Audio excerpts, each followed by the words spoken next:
मौसम की तैयारी। टिलारी वन में ठंड दस्तक दे रही थी। सभी जानवर आने वाले कठिन मौसम के लिए तैयारी करने में लगे हुए थे। एक पेड़ पर रहने वाली चिड़िया भी उनमें से एक थी। हर साल की तरह उसने अपने लिए एक शानदार घोंसला तैयार किया था और अचानक होने वाली बारिश और ठंड से बचने के लिए उसे चारों तरफ से घास फूस से ढक दिया था।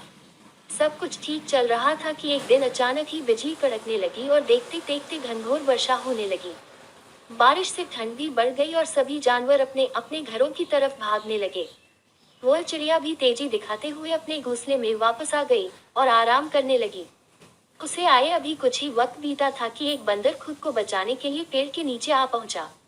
चिड़िया ने बंदर को देखते ही कहा, तुम इतने होशियार बने फिरते हो तो भला ऐसे मौसम से बचने के लिए घर क्यों नहीं बनाया। ये सुनकर बंदर को गुस्सा आया, लेकिन वह चुप ही रहा और पेड़ की आड़ में खुद को बचाने का प्रयास करने लगा। थोड़ी देर शांत रहने के बाद चिड़िया फिर बोली, पूरी गर्मी इधर उधर आलस में बिता दी। अच्छा होता अपने लिए एक घर बना लेते। ये सुन बंदर ने गुस्से में कहा, तुम अपने से मतलब रखो, मेरी चिंता छोड़ दो। थोड़ी ही देर में हवाएं भी तेज चलने लगी और अब बारिश रुकने का नाम नहीं ले रही थी।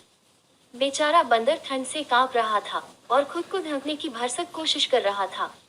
पर चिड़िया ने तो मानो उसे छेड़ने की कसम खा रखी थी। वह फिर बोली, काश कि तुमने थोड़ी अक्ल दिखाई होती तो आज ये हालत नहीं होती। कम से कम अब घर बनाना सीख लेना। इतना सुनते ही बंदर गुस्से से तुरंत ही पेड़ पर चढ़ने लगा और बोला, भले मैं घर बनाना नहीं जानता लेकिन मुझे तो ना अच्छे से आता है। और ये कहते हुए उसने चिड़िया का घोंसला तहस नहस कर दिया।